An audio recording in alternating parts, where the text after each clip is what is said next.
Hello friends, जय हिंद। आज हम इकोनॉमिक्स से संबंधित देखेंगे डिटेल से। अर्थशास्त्र क्या है, पहले हम देखेंगे अर्थशास्त्र को, समझेंगे कि अर्थशास्त्र क्या है, इसका विषय क्षेत्र क्या है। तो अर्थशास्त्र क्या है, एक विषय है जिसमें हम क्या है आर्थिक सिद्धांतों को पढ़ते हैं और आर्थिक वस्तु एवं सेवाओं से जुड़ी क्या है आर्थिक गतिविधियों का अध्ययन करते हैं। साथ ही दुर्लभ संसाधनों से मूल्यवान वस्तुओं के उत्पादन तथा उसके विवरण का अध्ययन करते हैं, ताकि हम सामाजिक आर्थिक लक्ष्यों की प्राप्ति की जा सके। अर्थव्यवस्था अर्थशास्त्र का क्या है व्यवहारिक रूप है। अर्थशास्त्र के अंतर्गत कुछ अध्ययन है, जब हम व्यवहारिक रूप से उपयोग में लाते हैं या लाया जाता है तब उसे अर्थशास्त्र करते हैं। अर्थशास्त्र का जो क्षेत्र है जहाँ आर्थिक वस्तुओं एवं सेवाओं के माध्यम से आर्थिक गतिविधियों का निष्पादन किया जाता है। जब हम किसी देश को उसकी समस्त आर्थिक क्रियाओं के संदर्भ में परिभाषित करते हैं तो उसे हम क्या कहेंगे, अर्थव्यवस्था कहते हैं। अर्थशास्त्र क्या है, दो शब्दों से मिलकर बना है, अर्थ और शास्त्र। अर्थ का मतलब क्या होता है, धन संबंधित, एवं शास्त्र का होता है अध्ययन करता है। यानी हम अर्थ धन से संबंधित क्या है अध्ययन को हम अर्थशास्त्र करते हैं। इसके पिता की बात करें तो एडम स्मिथ हो जाएंगे। इसकी पुस्तक है the wealth of nation, the wealth of nation. अब पूंजीवादी अर्थव्यवस्था होता है, मिश्रित अर्थव्यवस्था होता है। तो हम पूंजीवादी अर्थव्यवस्था को देख लेते हैं पहले। यहाँ पे पूंजीवादी अर्थव्यवस्था में वस्तु एवं सेवाओं को उत्पादन के साधनों पर बाजार का सीधा नियंत्रण होता है, यानी निजी नियंत्रण होता है। मूल्य का निर्धारण बाजार के आधार पर मांग व पूर्ति पर निर्भर करता है। इसे बाजार मूल्य प्रणाली भी कहा जाता है। पूंजीवादी अर्थव्यवस्था में निजी क्षेत्र का प्रभुत्व होता है। सरकारी हस्तक्षेप सीमित एवं प्रतिस्पर्धा की नीति को अमल में लाया जाता है। पूंजीवादी अर्थव्यवस्था में विशेषीकरण दिखाता है। सरकार नियामक के रूप में केवल नियम बना सकती है। इस अर्थव्यवस्था में सुचारू नेतृत्व तो होता है, परंतु पूंजीवादी अर्थव्यवस्था के केंद्र में सदैव उत्पादन होता है, जिससे मंदी एवं आर्थिक विषमता जैसी समस्याओं का सामना करना पड़ सकता है। अधिकतर विकसित देश इसे अपनाते हैं। पूंजीवादी अर्थव्यवस्था को, जो विकसित देश है वहाँ पे क्या है पूंजीवादी अर्थव्यवस्थाएं होती हैं। दूसरा आता है हमारा समाजवादी अर्थव्यवस्था। समाजवादी अर्थव्यवस्था में क्या आर्थिक संसाधनों पर क्या है सरकार का नियंत्रण होता है। पूंजीवादी व्यवस्था में था प्राइवेट कंपनियों का निजी स्वामित्व था, बाजार का सीधा नियंत्रण था, लेकिन समाजवादी व्यवस्था में क्या है आर्थिक संसाधनों पर सरकार का नियंत्रण होता है। यहाँ पर मूल्यों के निर्धारण में क्या है सरकार विशेष रूप से हस्तक्षेप न करती है तथा सरकार ही मांग व पूर्ति को नियंत्रित भी करती है। इस तरह की प्रणाली को प्रशासनिक मूल्य प्रणाली भी कहा जाता है। समाजवादी अर्थव्यवस्था में मुख्य रूप से सार्वजनिक क्षेत्र का प्रभुत्व होता है तथा नगण्य प्रतिस्पर्धा की नीति को अपनाया जाता है। समाजवाद में एकाधिकार दर्शन होते हैं। सरकार ही तीनों भूमिका नियामक, उत्पादनकर्ता और आपूर्तिकर्ता के रूप में यहाँ पे होती है। समाजवादी अर्थव्यवस्था के केंद्र में उत्पादन के स्थान पर वितरण के को रखा जाता है, जिससे कि मुद्रास्फीति एवं राजकोषीय जो घाटा है, जिस समस्याओं का सामना करना पड़ता है, ऐसी अर्थव्यवस्था में नेतृत्व का अभाव होता है। अब तथा मिश्रित अर्थव्यवस्था, मिक्स्ड इकोनॉमी। मिश्रित अर्थव्यवस्था क्या है, पूंजीवादी एवं समाजवादी दोनों अर्थव्यवस्थाओं का मिश्रण यहाँ पर पाया जाता है। यहाँ कुछ आर्थिक क्रियाओं पर बाजार एवं कुछ पर सरकार का नियंत्रण होता है। मूल्य निर्धारण बाजार एवं सरकार दोनों द्वारा ही किया जाता है। सरकार नियामक के रूप में कार्य करती है। वर्तमान समय भारत में क्या है मिश्रित अर्थव्यवस्था है। यहाँ पूंजीवादी एवं समाजवादी दोनों अर्थव्यवस्थाएं पाई जाती है। ये अर्थव्यवस्था कम विकसित या विकासशील देशों में अधिक प्रचलित होती है। अगला है बंद अर्थव्यवस्था, क्लोज इकोनॉमी, जिसका आयात निर्यात नहीं, इंपोर्ट एक्सपोर्ट नहीं होता है, वो अपने में ही सब काम करते हैं। बंद अर्थव्यवस्था जिसमें क्या है आयात और निर्यात नहीं होता है, बंद अर्थव्यवस्था कहलाती है। इसे इस तरह भी समझा जा सकता है कि जब कोई देश अपने में ही इतना सक्षम हो कि उसे दूसरे देश से न निर्यात करना पड़े न आयात करना पड़े, इसे क्या कहेंगे बंद अर्थव्यवस्था कहेंगे। इस तरह की बंद अर्थव्यवस्था को वास्तविक रूप में लागू कर पाना किसी भी देश के लिए व्यवहारिक नहीं है, क्योंकि वो अपने आप में सीमित नहीं रह सकते। परंतु फिर भी कुछ ऐसे देश हैं जहाँ पर क्या आयात एवं निर्यात नगण्य के बराबर होता है। यहाँ लगभग क्या है बंद अर्थव्यवस्था होती है। इसमें हमारा नॉर्वे आ जाता है, ब्राज़ील, ये सब क्या है किसी दूसरे देश से उतना आयात निर्यात नहीं करते हैं। खुली अर्थव्यवस्था देखते हैं, ओपन इकोनॉमी। खुली अर्थव्यवस्था में समुचित रूप से आयात एवं निर्यात होता है। 1990 के बाद समाजवादी अर्थव्यवस्था का पतन हुआ और खुली अर्थव्यवस्था ही एकमात्र विकल्प बचा था।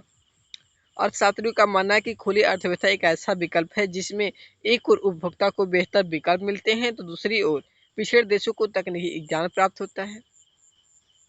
यानी इनमें जो विकसित राष्ट्र होते हैं उनके लिए तो कच्चा माल मिल जाता है और जो पिछड़े हुए देश होते हैं उन्हें विकसित देशों से क्या तकनीक प्राप्त हो जाती है।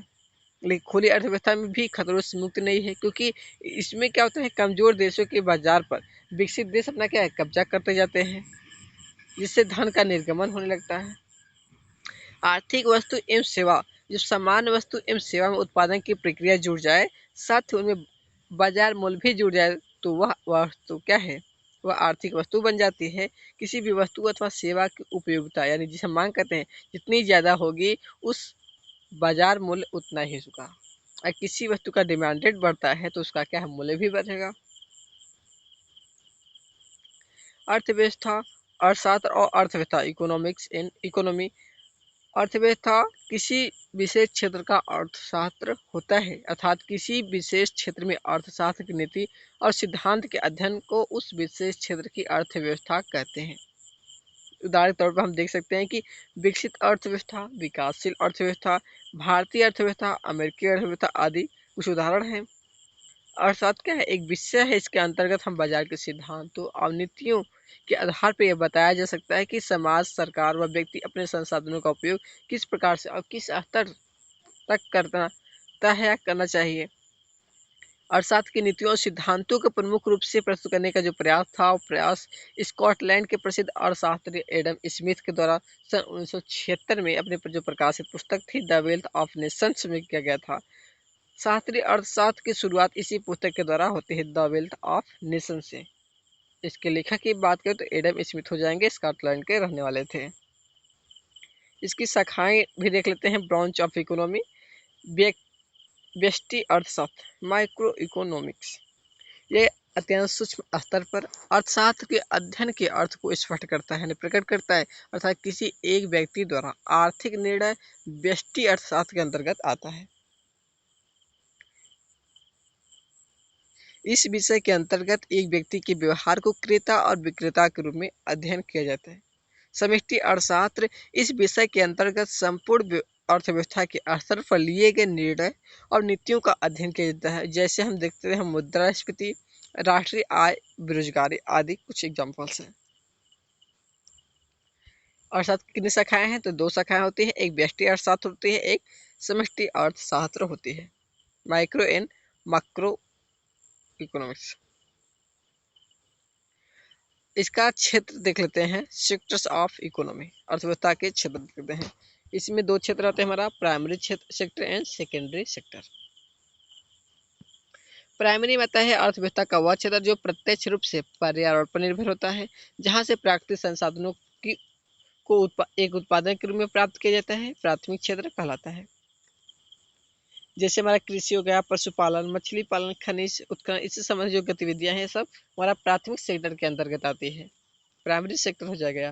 द्वितीय क्षेत्र जो है हमारा सेकेंडरी सेक्टर, अर्थव्यवस्था का वह क्षेत्र जो प्राथमिक क्षेत्र के उत्पादनों को एक नया उत्पाद के रूप में तैयार करता है, द्वितीय क्षेत्र होता है। यानी प्राथमिक हम क्या कहेंगे, मछली पालन सब क्या है, खनिज उत्पाद ये सब है, लेकिन अगर इससे हम कुछ नया उत्पाद कर लेते हैं, कृषि से हम कुछ नया उत्पाद कर लेते हैं, पशुपालन से कुछ नया बना लेते हैं, तो हमारा सेकेंडरी सेक्टर आ जाएगा। इस क्षेत्र में विनिर्माण कार्य होने के कारण ही इसे औद्योगिक क्षेत्र भी कहते हैं। जैसे हमारा वस्त्र उद्योग हो गया, इलेक्ट्रॉनिक्स, लोहा इस्पात उद्योग, वाहन उद्योग, विभिन्न जो उद्योग हैं वो सब सम्मिलित इनमें हो जाएंगे। तृतीय क्षेत्र हम आता है अर्थव्यवस्था का वह क्षेत्र जो सभी प्रकार की आर्थिक गतिविधियों में सेवाओं को प्रदान करता है, वह तृतीय होता है। जैसे हम बैंक के माध्यम से सेवा प्रदान करते हैं, शिक्षा बीमा के माध्यम से, स्वास्थ्य चिकित्सा के माध्यम से सेवाएं प्रदान करते हैं, तो ये हमारा तृतीय क्षेत्र हो जाएगा। भारतीय अर्थव्यवस्था 1950 से 1990 तक के दशक में स्वतंत्रता के बाद भारत की अर्थव्यवस्था को मिश्रित अर्थव्यवस्था चुना गया था, जिसमें सार्वजनिक तथा निजी दोनों क्षेत्रों को स्थान दिया गया। मिश्रित अर्थव्यवस्था को समाजवादी और पूंजीवादी अर्थव्यवस्था के ऊपर स्थान दिया गया। समाजवादी क्या है? पूंजीवादी अर्थव्यवस्था के ऊपर रहेगा। समाजवादी अर्थव्यवस्था के अनुसार क्या है? विभिन्न वस्तुओं का उत्पादन किया जाता है। यह माना जाता है कि सरकार यह जानती है कि देश के हित में क्या है, अतः लोगों की व्यक्तिगत इच्छाओं पर ध्यान नहीं दिया जाता। इसमें वितरण लोगों की आवश्यकताओं के आधार पर किया जाता है, न कि उनकी क्रय क्षमता के आधार पर। यानी सामाजिकवादी जो अर्थव्यवस्था है इसमें सार्वजनिक होती है, सभी को देखकर उनके हित में कार्य किया जाता है। पूंजीवादी में क्या होता है? समाजवादी अर्थव्यवस्था की इतर पूंजीवादी अर्थव्यवस्था में वितरण तथा निर्माण लोगों की क्रय शक्ति के आधार पर होता है। जो जितना करेगा उतना पाएगा, उनकी आवश्यकता के आधार पर नहीं होता है कि उनको क्या क्या आवश्यकता है। जो व्यक्ति जितना तरक्की कर सके वह उसका स्वामित्व होता है। वर्ष 1950 में प्रधानमंत्री की अध्यक्षता में योजना आयोग की स्थापना होती है। इसमें सोवियत संघ से प्रेरित होकर लिया गया था। यह ऊपर से नीचे का दृष्टिकोण पर कार्य करती है। वर्तमान में इसकी जगह नीति आयोग ने ले ली है। सेकेंड पंचवर्षीय योजना महालनोबिस के सिद्धांत पर आधारित थी। पंचवर्षीय योजना के जो लक्ष्य थे 4 वो मुख्य थे। इसमें हमारा आता है समृद्धि, देश में वस्तु और सेवाओं की उत्पादन क्षमता में वृद्धि। आधुनिकीकरण में आता हमारा नई तकनीक, न्यू टेक्नोलॉजी को अपनाना ही आधुनिकीकरण है। आत्मनिर्भरता हमारा तीसरा अथवा था उद्देश्य का। हमारी 7 पंचवर्षीय योजनाओं में आत्मनिर्भरता पर जोर दिया गया, अर्थात उन वस्तुओं के आयात से बचा जाए जिन्हें देश में ही बनाया जा सकता है। समानता है, और यह भी सुनिश्चित करना कि आर्थिक समृद्धि के लाभ देश के निर्धन वर्ग को भी सुलभ हो। यानी कि जो भी आर्थिक समृद्धि हो रही है वह देश के संपूर्ण लोगों तक इनका पहुंच हो। देश में जमींदारी को खत्म करने के लिए भूमि सुधार कार्यक्रम चलाए गए, जिन्हें विशेष सफलता मिली। हरित क्रांति इसमें क्या आता है? उच्च पैदावार वाली किस्मों में HYV हाई येलो वैरायटी बीज का इस्तेमाल किया गया, हाई एल्ड वैरायटी का।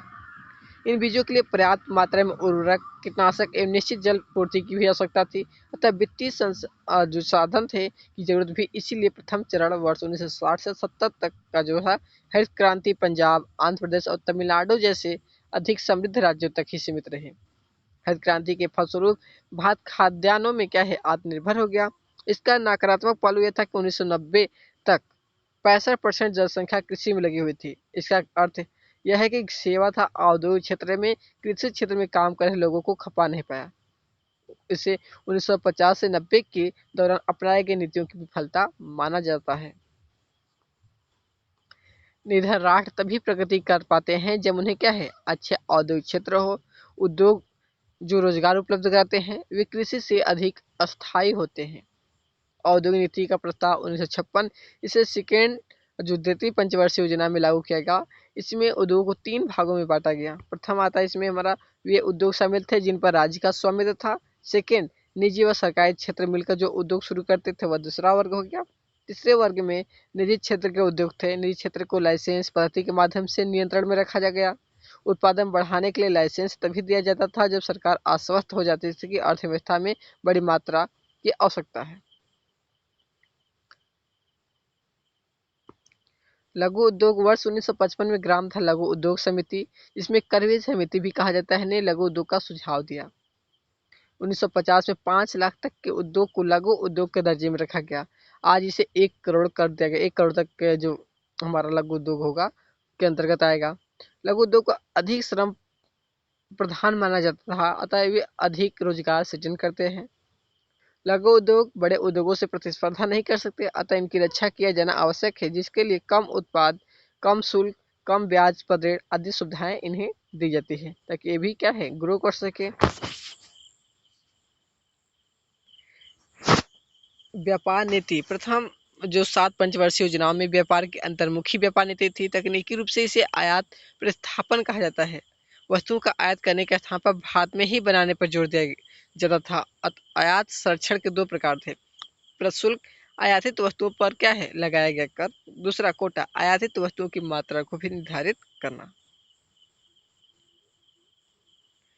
औद्योगिक नीतियों पर प्रभाव क्या पड़ा हम क्षेत्र देख लेते हैं। 1950 से 51 में हमारी जीडीपी परसेंटेज कितना था? 1950 से 51 में, और 1990 से 91 में हमारा जीडीपी परसेंट। कृषि से हमारा क्या है? 59% था 1950 से 51 में, लेकिन 90-91 के दशक में 34.9 रह गया। उद्योग में हमारा 13% था 1950-51 में, जो 1990-91 में हमारा 24.6% हुआ। और सेवाएं जो 28% था हमारा 1950-51 के दशक में, और वह हमारा बढ़कर 40.5% हो गया 90-91 के दशक में जीडीपी। 1950 से 1990 की तक की नीतियों में जो कमियां थी उनको हम देख लेते हैं। यहाँ पे बड़े उद्योगपति नई फर्म शुरू करने के लिए नहीं बल्कि प्रतिस्पर्धा को समाप्त करने के लिए लाइसेंस जारी करा लेते थे। प्रतिस्पर्धा कम होने के कारण उत्पादक अच्छी गुणवत्ता की वस्तुएं नहीं बनाते थे। इस समस्याओं के कारण क्या है, सरकार ने 1991 में नई आर्थिक नीति प्रारंभ की। वर्ष 1990 तक देश में क्या उत्पादन को बढ़ाने के लिए कई अभियान चलाए गए, जिन्हें क्रांतियों का नाम दिया गया। इसमें आता हमारा भूरी क्रांति, उर्वरक उत्पादन, नॉन कन्वेंशनल एनर्जी सोर्स। श्वेत क्रांति, जिसमें दुग्ध उत्पादन, डॉक्टर वर्गीज कुरियन के नेतृत्व में हुआ था। स्वर्णिम क्रांति मधुमक्खी पालन संबंधित है। सुनहरी क्रांति जूट और फल उत्पादन से। तो फ्रेंड्स, आज के वीडियो हम समाप्त करते हैं। यह हम यहाँ पर हमने अर्थशास्त्र क्या होता है उनसे संबंधित कुछ डिटेल्स हमने यहाँ पे देखा। अगले दिन हम कुछ और जानने का प्रयास करेंगे, तो आप लोग वीडियो को कंटिन्यू एंड तक देखने का प्रयास करिएगा। यह सभी जो मेंस एग्जाम होते हैं उनकी दृष्टि से काफ़ी महत्वपूर्ण है। प्री के लिए तो काफ़ी है ही, लेकिन अगर मेंस की यूपीएससी आईएएस की जो होती है उनके लिए दृष्टि से अच्छी है। तो आप लोग वीडियो को एक दो बार रिवीजन कर लीजिएगा। Okay, thanks. फिर मिलते हैं नेक्स्ट वीडियो में अगले दिन।